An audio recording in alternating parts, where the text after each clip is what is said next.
Hey y'all, welcome back to the channel. So, this is going to be a very special episode, maybe special ed episode. Yeah, we'll figure out as we go. So, I had someone ask to do a episode of video about autism and license plates. So I've kind of prepared how there's a certain connection between collecting and autism. So that's why I titled the video is, what's the connection between autism and collecting habits? Now, thinking into it, maybe they wanted a video about autism license plates, which I don't have any. Wisconsin doesn't have one currently, and I don't collect a lot of non-Wisconsin stuff, and they're pretty pricey right now. Which kind of funny that they're in high demand in the plate community. You might want to chew on that for a second, because if you're here, I got some bad news for you. There is a very strong connection in collecting almost anything and autism. If you go to pretty much any license plate meet, you're going to meet a lot of people on the spectrum, and there's certain categories. You're going to have people who are on the spectrum, they know they're on the spectrum, and they're very conscious of being on the spectrum. There's going to be people who are definitely on the spectrum, but they don't know that they're on the spectrum. And there's going to be a lot of high-functioning autistics who might know that they're autistic, who might not. And I see that a lot in the Wisconsin community of license plate collectors. So I have several disabilities, including dyslexia, number, letter, whole gamut array of stuff. So I never really thought I was autistic. I just blamed a lot of these characteristics on other parts of my disabilities. And as I was growing up in the plate community, especially going up to my first national, the Auto License Plate Collecting Association, being nationals that are held once a year, I got there and went, you know what? There's a lot of autistic people here. There's a lot of people on the spectrum. And that should have been my first clue. Should have been, but it wasn't. And many years after, still pretty, I don't want to say clueless, but I did chalk a lot of my weirdness up to having other disabilities, right? Kind of falls in. And up until recently, probably last couple years, I finally kind of made those connections with help from resources, testing, and whatnot to go, oh, well, yeah, I'm on the spectrum. I get that. The first clue should have been, a license plate museum in the backyard, but, well, beggars can't be choosers, right? So let me go through some of this research I went through and kind of found and want to lay it out. So there's a spectrum of autism, correct? And there's people are all through the gamut, and that includes collecting. You'll find some collectors who unfortunately are more on the hoarder side of things. I've seen it. I've been there. I've seen it. As many of you people know, I'm not that on the hoarding side of collecting, thankfully. It does look like it, but I swear, everything's organized. There's no secret piles.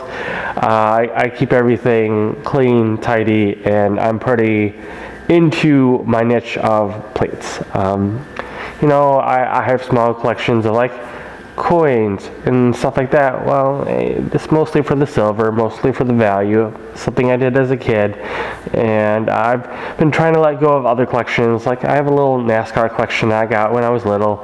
before Dale and her died, and I'm trying to let some of that stuff go. But there's people where you walk in their house and you go, oh, you shuffle through things. But why do autistics collect? There's several reasons, including strong emotional attachment to objects, comfort in predictability and sameness, sensory needs. There's a lot of smells in license plates, especially those 80s Illinois plates. They have a very distinct smell. A lot of textures, sheening, especially with the new sheening. It's a very different texture. It's very interesting. So there's all these sensory things, especially in boss plates, feeling the letters, feeling the numbers. Now, collecting can be driven by special interests. Difficulty in executive functioning skills, like planning, organization, or need of control. And I think to be a collector, you kind of give yourself control of your collection and what you keep and what you don't keep and what you want and what you find enjoyable and what you don't find enjoyable, which is comforting and soothing for people on the spectrum. But the other side, it can be hard to let things go.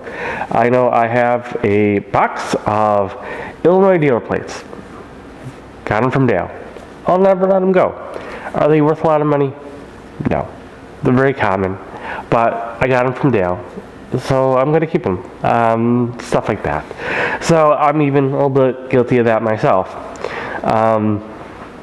Because you know you can struggle to discard items regardless of value. So reasons for collecting and hoarding: emotional attachment and comfort. Objects can provide a sense of continuity, security, and a strong emotional anchor. Autistic individuals may feel more attached to objects than people because objects are predictable and always available. And that's a big thing. Especially, I've been collecting since I was 10. The longest thing in my life is pretty much license plates. This is gonna kind of be hard to say, but there's not a lot of people in my life from early childhood, except for maybe some plate collectors. Yeah, I'll leave it as that. So I can really relate to that part of this. And growing up, being a collector is really hard. And it was probably being a collector and being on the spectrum and not knowing it in those social situations, because boy, I was teased, I was lonely, I was drugged through anything growing up, being a license plate collector, going into public school. I was weird, I was different, I wore different clothes, I wore different shoes. It was awful. I hate kids. I don't hate kids as in I don't hate children. I hate those children I grew up with that did all that stuff to me. Because it was needless, it was traumatizing, it was senseless. Kids can be awful. And that's a big reason I build the Wisconsinites, and make sure it is a place that people can come, enjoy, be safe, be special on the spectrum, learn how to gather more social skills and stuff like that. Like the last one we had a non-collector who came up, actually a couple of non-collectors, and they felt right at home, welcomed, they could talk. We have a lot of diversity here, you know. Guy wanted to know about how to be an auto mechanic. Well, we got this guy, we got that guy. So it was very opening and a welcoming environment. And I want to keep it that way. Now, with autism, it can branch off and be kind of hidden into other disabilities such as ADHD, OCD, and other conditions like dyslexia, learning disabilities, speech deficits, all that. So, is collecting just an autism thing? No. Neurotypicals and autistics collect. Just keep that in mind. But if you do find a collector, it's more likely that they're going to be on the spectrum than not. So just keep that in mind. So because, neurotypicals share the enjoyment of how they look and the nostalgia of maybe these were the plates back on their vehicles when they were growing up as an adolescent and a young adult. Some of it is for social interaction, because friends are difficult unless you're in a situation. For the most part, like high school, college, you have friends because you're in the same classes, in the same dorms, same schedules, stuff like that. Once you get past that, a lot of people find out the hard way. People grow up, they move, they get married, they find different jobs, and then you don't have that situation where you have those friends because they're in that group anymore, and a lot of people get lonely, and it's difficult. That's why collecting is actually helpful, because collectors tend to stay around. There's some, when they have kids of their own and they hit high school, usually late middle school, high school range, I see a lot of plate collectors kind of pull back and drop out because they have kids to take care of, and sports and theater and band, and it's a lot during that time of the kids growing up. That's the most thing I'm going to talk about on this subject on a long form video. I might start to do some shorts if I can find enough material to do a autism and collecting shorts. We'll see. Let me know if you would like them. That would push me in that direction too.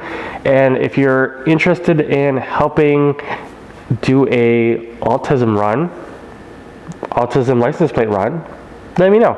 Let's see what we can do. If we need to clear some space and do something in the museum, we'll figure something out. Anyway, thank you for watching. Like always, questions, concerns, put them in the comments. If you're getting pushed here because of other autism stuff, let me know. If you're not a plate collector, let me know. This is a place for everybody. Please subscribe. It would help a lot. I'm trying to build this channel, trying to grow it.